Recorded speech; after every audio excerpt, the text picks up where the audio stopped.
शुक्रिया कि आपने हमारी कहानी का इंतखाब किया। अगर आपको ये कहानी पसंद आए तो हमारे चैनल पर शहजादों, शहजादियों, परियों और जासूसी कहानियों को भी देखिए, जो दोस्ती, खानदान और अखलाकियात के खूबसूरत असबाब पर मबनी है। आइए आज की दिलचस्प कहानी बेहतरीन दोस्त शुरू करते हैं।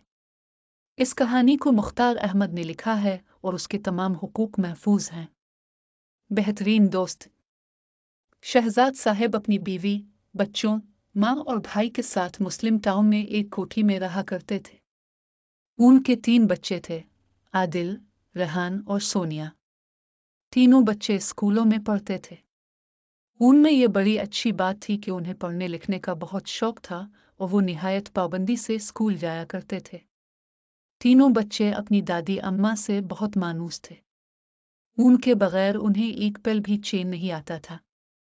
दादी अम्मा भी उन पर जान छिड़कती थी। वो स्कूल चले जाते तो वो बेचैनी से उनका इंतजार किया करती और दोपहर का खाना उस वक्त तक नहीं खाती थी जब तक तीनों बच्चे स्कूल से वापस नहीं आ जाते थे। शाम को जब सब बच्चे स्कूल का काम खत्म कर लेते और रात का खाना खा लेते तो दादी अम्मा के पास पहुंच जाते। उन्हें अदब से सलाम करते और उनके बिस्तर पर चढ़कर उन्हें घेर कर बैठ जाते। दादी अम्मा उनसे सारे दिन की मसरूफियात के बारे में पूछती। किसी को अगर नसीहत करने की जरूरत पड़ जाती तो बड़े प्यार से उसको समझाती। इसके बाद कहानी सुनाने की बारी आ जाती। सब बच्चों को दादी अम्मा से कहानी सुनने में बड़ा मजा आता था। कहानी खत्म हो जाती तो सब बच्चे सोने के लिए अपने कमरे में चले जाते।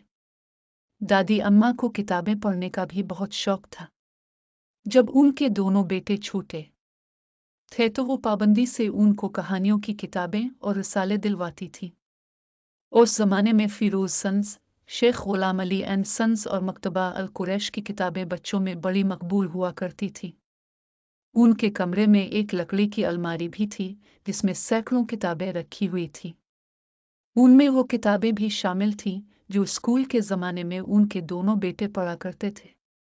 जिंदगी बड़ी पुरसुकून तरीके से गुजर रही थी कि एक रोज़ दफ्तर की जानिब से शहजाद साहिब को एक लेटर मिल गया जिसके तहत उनका तबादला खुशहाल नगर नामी शहर में कर दिया गया था।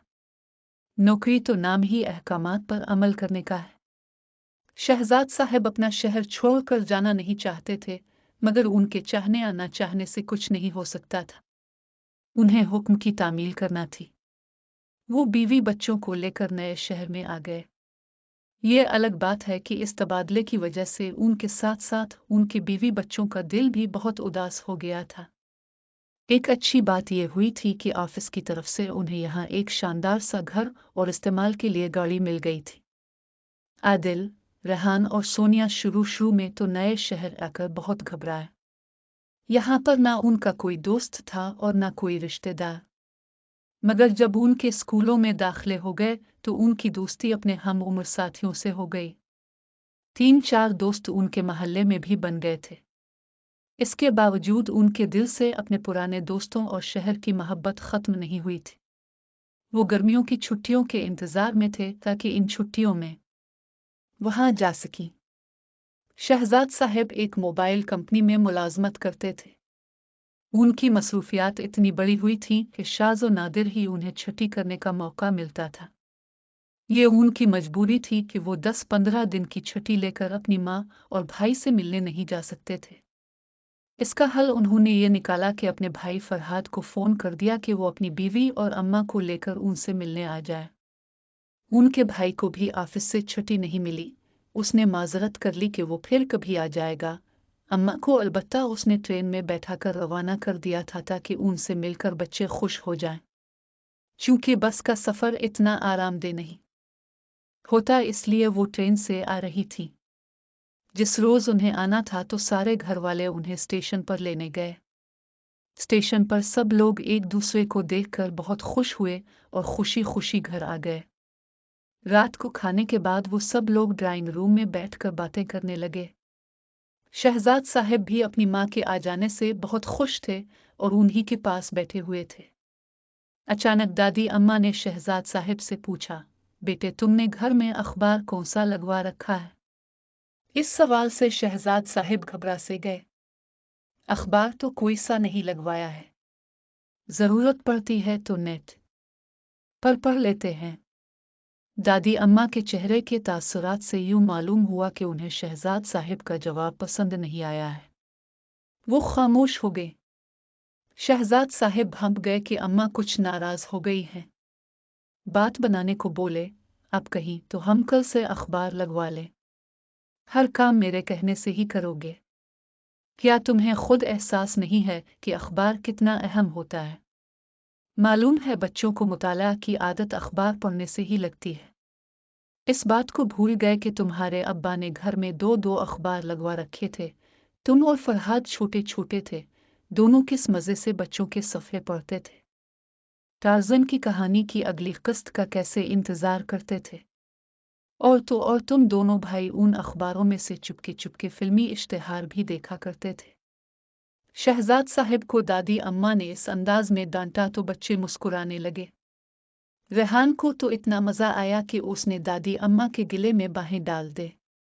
दादी अम्मा ने उसे एक तरफ हटाते हुए कहा, मेरी तो समझ में ये बात नहीं आती कि तुम लोगों की पढ़ाई लिखाई का फ़ायदा किया है।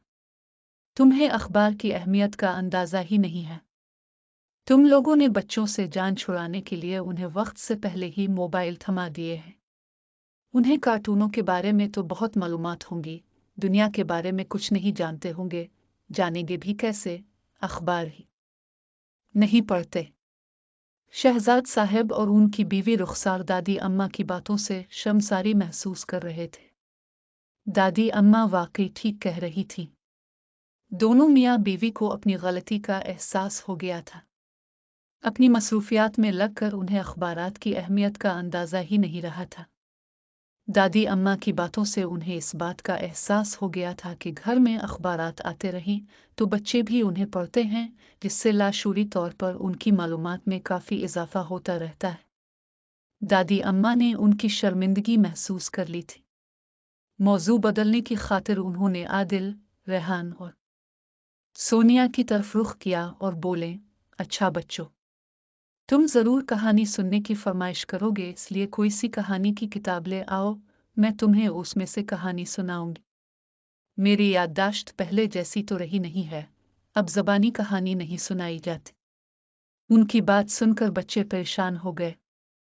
आदिल ने कहा, लेकिन दादी अम्मा हमारे पास तो कोई कहानी की किताब है ही नहीं। ये सुनकर दादी अम्मा हैरान रह गई। क्या कहा? तुम्हारे पास कहानी की कोई किताब नहीं है? मुझे पता होता तो मैं घर से चंद किताबें उठा लाती। अब मैं यहाँ क्या करूंगी? हाथ पर हाथ धरे बैठी रहूंगी। अब शर्मिंदा होने की बारी रुखसार की थी। उसने तासुफ भरे लहजे में कहा, अम्मा, ये मेरी गलती है। मैंने कभी इस तरफ ध्यान ही नहीं दिया।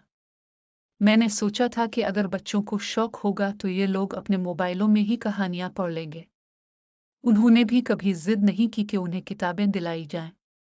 फुर्सत हो तो ये तीनों मोबाइलों में ही लगे रहते हैं। खुदा जाने हम कहाँ जा रहे हैं।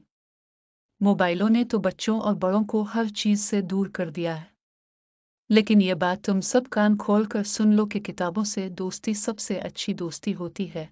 इंसान इधर उधर की फालतू मसरूफियात से भी बच जाता है और उन्हें पढ़कर तरह तरह की काम की बातें भी सीखता रहता है। ये किताबें ही तो हैं जिनकी वजह से हमें दीन और दुनिया की तमाम बातें पता चलती हैं। इनसे दूर रहेंगे तो फिर हमारी मिसाल ठहरे हुए पानी की सी हो जाएगी, जो किसी काम का नहीं रहता, एक ही जगह रुके रुके कीचड़ बन जाता है। रुखसार बोली, अम्मा, आज अपने हमें बहुत काम की बातें बताई हैं, जिन्हें हमने अपनी गफलत की वजह से फरामोश कर दिया था। किताबें हमारे दिमाग के दरीचे खोलती हैं, उसे वुसअत बख्शती हैं। उनको पढ़ पढ़ कर ही तो लोगों ने हजारों लाखों चीजें ईजाद की हैं, जिनकी वजह से पूरी दुनिया के लोग फायदा उठा रहे हैं। मैंने तो तहिया कर लिया है कि जब भी बाजार जाया करूंगी बच्चों के लिए किताबें जरूर खरीदा करूंगी। दादी अम्मा खुश हो गई। फिर उन्होंने सबको चल मेरे कद्दू चिलम चल वाली कहानी सुनाई। इस कहानी को सुनकर सबसे ज्यादा मजा शहजाद साहिब को आया। वो जब छोटे थे तो गर्मियों की दोपहर में वो अक्सर उनको यही कहानी सुनाती थी। अगले रोज सुबह के वक्त दादी अम्मा चहलकदमी के लिए लान में गई तो थोड़ी देर बाद एक अखबार गेट के करीब घास पर आकर गिरा। शहजाद साहब ने ऑफिस जाते हुए अखबार वाले से कह दिया था कि वो हर रोज उनके घर अखबार डाल जाया करे। दोपहर को रुखसार उनके पास आए। अम्मा मैं बच्चों के साथ बाजार जा रही हूँ, अब चलेंगी? दादी अम्मा ने कहा, मैं तो कुछ देर आराम करना चाह रही हूँ। तुम लोग जाओ, मैं फिर कभी चलूंगी। जब वो लोग बाजार से वापस आए तो बच्चों के हाथों में कहानियों की किताबों के बंडल थे। वो किताबें उन्होंने दादी अम्मा को दिखाएं तो वो बहुत खुश हुई। दादी अम्मा, अब हम पाबंदी से किताबें खरीदा करेंगे और उन्हें पढ़ा करेंगे, सोनिया ने कहा। दादी अम्मा ने बच्चों को शाबाश दी। फिर वो बच्चों के साथ मिलकर उन किताबों को करीने से अलमारी में लगाने लगे। किताबों को अलमारी में लगाते लगाते वो बोले, खजाना सिर्फ हीरे जवाहरात का ही नहीं होता, किताबों का भी होता है, और किताबों का खजाना रुपए, पैसे, सोने चांदी के खजानों से ज्यादा मुफीद और कीमती होता है। मैं बहुत खुश हूं कि आज तुम भी इस खजाने के मालिक बन गए हो। दादी अम्मा, हम ये किताबें अपने दोस्तों को भी पढ़ने के लिए देंगे। मैं एक रजिस्टर बना लूंगा, जिस दोस्त को किताब दूंगा उस रजिस्टर में उसका नाम लिख लिया करूंगा। इससे मुझे याद रहेगा कि किस दोस्त को कौन सी किताब दी है, रेहान ने कहा। उसकी बात सुनकर दादी अम्मा बहुत खुश हुई। एक माह बाद दादी अम्मा वापस चली गई। वो इस बात से बहुत खुश थी कि उनके जाने के बाद बच्चे इस बात से परेशान नहीं होंगे कि उन्हें कहानी कौन सुनाएगा। उनके पास बहुत सी किताबें हो गई थीं। सोने से पहले वो तीनों हाथों में किताबें लेकर बिस्तरों में घुस जाते और कहानी पढ़ते पढ़ते सो जाते थे। एक अच्छी बात यह भी हुई थी कि उनकी दोस्ती किताबों से हुई तो मोबाइलों से वो खुद ब खुद दूर होते चले गए। किसी ने सच ही कहा है कि किताबें इंसान की बेहतरीन दोस्त होती हैं।